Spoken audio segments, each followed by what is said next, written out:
Century score చేసి మ్యాచ్ను గెలిపించిన సంజు శాంసన్. హాయ్ ఫ్రెండ్స్, ఈ మ్యాచ్లో ఏమైందో మీకు తెలుసా? టాస్ గెలిచిన ఎంఐ బౌలింగ్ ఎంచుకుంది. సిఎస్కే బ్యాటింగ్లో Sanju Samson 101, Gaikwad 22, Dewald Brevis 21 score చేశారు. అలాగే మిగతా బ్యాటర్స్ కాంట్రిబ్యూషన్తో 207 స్కోర్ చేశారు. ఎంఐ బౌలింగ్లో Allah Ghazanfar 2 wickets, Ashwani Kumar 2 wickets, Mitchell Santner 1 wicket, Bumrah 1 wicket తీశారు. ఎంఐ బ్యాటింగ్లో సూర్యకుమార్ యాదవ్ 36, తిలక్ వర్మ 37, డికాక్ 7 స్కోర్ చేశారు. అలాగే మిగతా బ్యాటర్స్ కాంట్రిబ్యూషన్తో 104 స్కోర్ చేశారు.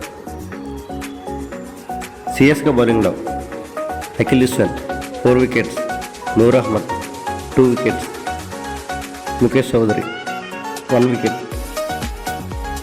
అన్సుల్ కామత్ 1 వికెట్ తీశారు. ఫైనల్గా సిఎస్కే 103 రన్స్ తేడాతో గెలిచింది. Player of the match Sanju శాంసన్కి ఇచ్చారు.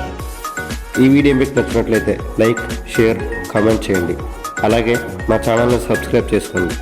పక్కనే ఉన్న బెల్ బటన్ని యాక్టివేట్ చేయడం మర్చిపోకండి. Thank you for watching.